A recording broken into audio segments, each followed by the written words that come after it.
Welcome to Florida Education News. My name is Dr. Tony Arza, and today I have the pleasure of sitting down with an Orange County School Board candidate, Ilia Adorno. It's so nice to sit down with you. Likewise. So, it's election season in Florida, and one of the things that we want to do at Florida Education News is give voters the opportunity to get to know the candidates that are running for school board. And we saw that you were running in Orange County, so we reached out, wanted to sit down with you and get a sense of why you're running for school board. So could you share a little bit about yourself and your background? Sure. So my name is Ilia Adorno, and I am running for Orange County School Board District 3. I am the mother of two OCPS graduates, two boys, and one of them is a pastor, lead pastor at the church, and his younger brother is also an associate pastor and a math teacher. And so I have been in education for 25 years, within OCPS for 25 years. I've been in education 45 years, and I've taught grades K through 12th grade. And within the OCPS, I've been doing a lot of different leadership roles. I've been an MTS coach, a behavior designee. I've been interventionist, a CRT, an instructional coach. And I'm very grateful for those opportunities because they have helped prepare me so that if I am elected for the school board, then I know the system very well.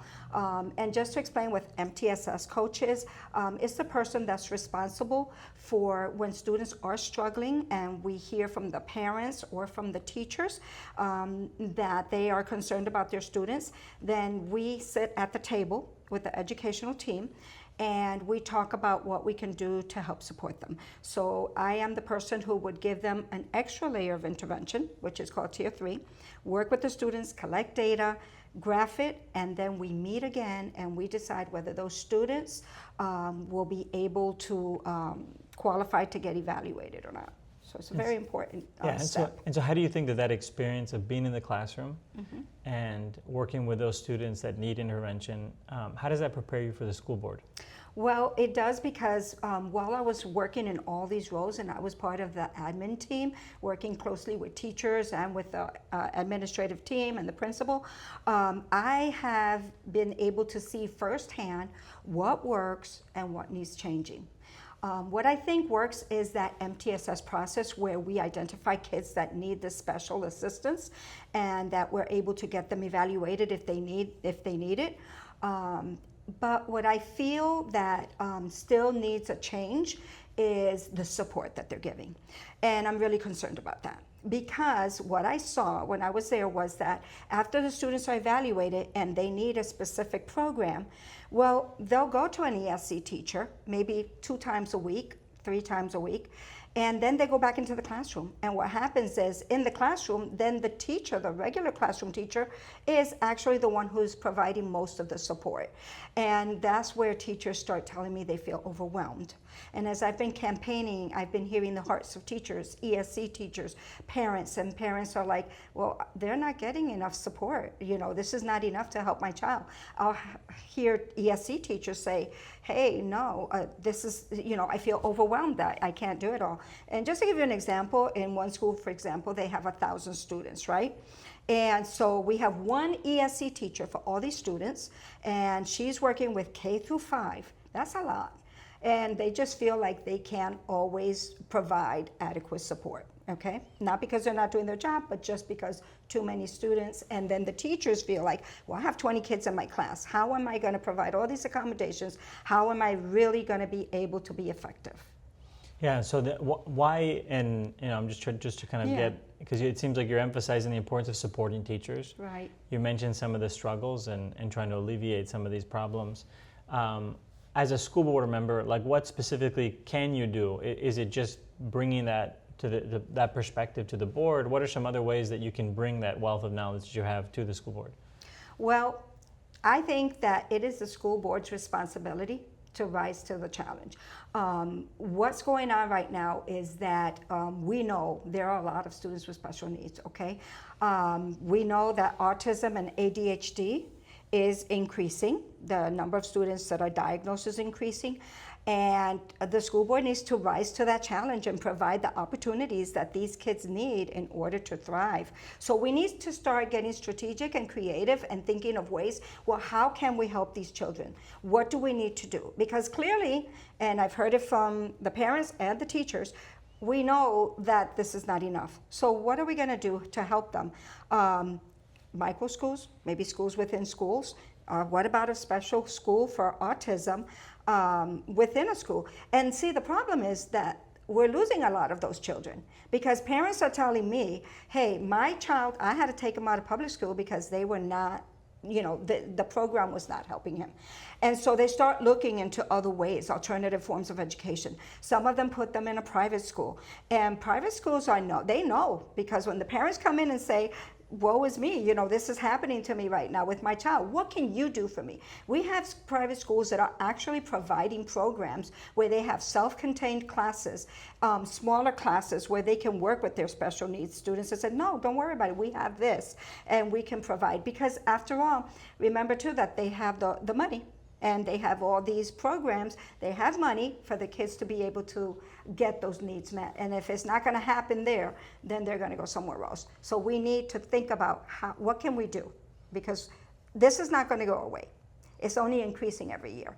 So we need to step it up or we're going to lose a lot more schools. Recently we lost 7 schools in Orange County, closed down for different reasons that parents, that happened. But the reality is if parents are not happy, they are going to seek alternative forms. Yeah, and that brings the question of the hour in education, which is school choice. Yes. And you mentioned that there's declining enrollment. That's happening in Orange County. It's happening in other places. Yes. And a part of that is the fact that now there are universal vouchers, scholarships in Florida. So a parent has a right to send their child to the school of their choice, and the state is going to support them in doing that.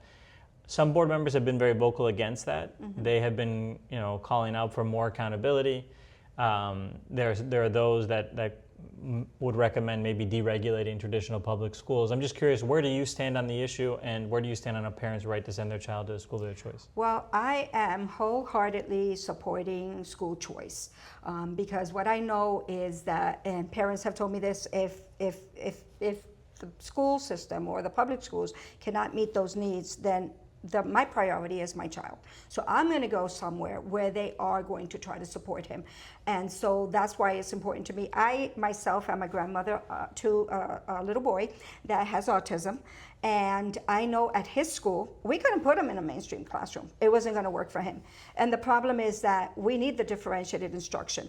What happens is some kids, they're really smart. For example, my grandson's really smart. But he wouldn't be able to survive in a mainstream class. But if I put him in an autism center where they're mostly dealing with behaviors, he doesn't need that either. You know what I'm saying? So we need to have something halfway. What can we do to meet the kids where they're at? And that's what's happening in a lot of schools. It's hard to differentiate. It's hard to meet the kids where they're at. And so they're going to look for schools that will do that. And even with high school and middle school, parents are also looking for special programs. And here's another thing. Parents who want, for example, for their children to maybe participate in fine arts, they should have the right to be able to look for a school that will not just focus on academics, but will also have a good fine arts program for their child. Religious schools as well. If they want more Bible or more religious doctrination, then they should have the right to choose that as well. So that's why I'm a pro school choice.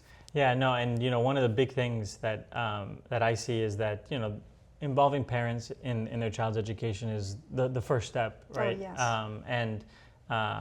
I haven't looked or studied the data extensively, but I'm sure that parental engagement in a child's education is the first thing that a student needs to be successful. And so Yes. I for sure think that that'll bear fruit. Oh, yes. Yes, it definitely is. And research shows that too. Yeah. That the more involved the parent is, then the better the child will do. And and parents do care. Sometimes you hear people say, "Oh yeah, but the parents don't get involved." No, but a lot of parents do. Of course. The parents do care. Yeah, okay? of course. And every parent wants their children's education to be a priority. Yeah, and I think what's happening now is that Florida has said, the state of Florida has said, the ultimate form of accountability in the state is a parent. And the parents decide which schools stay open and which schools close. and they decide that by their feet, meaning either the needs of their children are being met or they're not being met. Right. And so I think that it's a positive thing for the state. But Yes. just switching to the budget. So Yes. one of the number one issues for Floridians, and even I myself, and I'm sure we're Yes. all struggling with, is affordability Yes. and the economy. And in these tough times, taxes start to weigh on individual families as they try to provide for their family and their homes, making sure that they can put bread on the table. Right. And so in that environment, people look at a budget like the one in Orange County, and it's billions and billions of dollars. Right. I think it's $5 to $6 billion now. Mm-hmm. You see that kind of money. I think people want to know in their candidates or people who are running for school board, how are you going to make sure those dollars are working for the community? How are you going to make sure those dollars are helping families and helping the community be more successful? Yes, I think what's important is for the schools to have accountability, transparency, because you're right. And so, for example, okay, right now, I know with the property tax, that's going to be tricky, that whole thing, if they're going to get rid of it or not. And I know that's a big question. And everybody's like, yeah, I don't want to pay property taxes. But the truth of the matter is that it does provide 11% of their working budget. And, if I guess the fear is that if they get rid of that, then they're going to go ahead and what's going to happen to the programs. But then again, parents don't want, and the voters or the taxpayers don't want money to be used inefficiently. So what are you doing? You be transparent, and before we start giving you more money or you start asking for more money, we want to know what you're doing with that money. We want to make sure that you're spending it wisely, which is on curriculum and retaining teachers. And when teachers are not happy with their pay or their benefits, they're going to leave, So we need to retain those good. And a lot of times it's good teachers that we lose. So we have to be careful. It needs to be spent on that. Retaining teachers, making sure that we have programs that students will draw the students to the schools. So great. very important. Is there anything else you want the constituents and voters in Orange County to know about you and why you're running for school board? Any last comments? Yeah, I just feel like you can trust me as someone who's going to fight for your students, for your children, because I have the experience, I have the background, and also I'm very passionate about education. And because my mission foremost is to put students first, make sure students are safe, make sure that they're getting what they need, no nonsense education, quality education. I want to make sure that the teachers are supported, because many times they feel overwhelmed. I want to make sure that our children with special needs are supported as well. And just make sure that parents are being listened to, because our parents care about their children and they know what's best for their children. So that when they come to the board and they have concerns, we need to listen, because when we don't, then they're going to go elsewhere. Well, thank you so much for sitting down with us. It was a real Sure. pleasure to sit down and talk with you. Likewise. Good luck. Thank you. Thank you very much.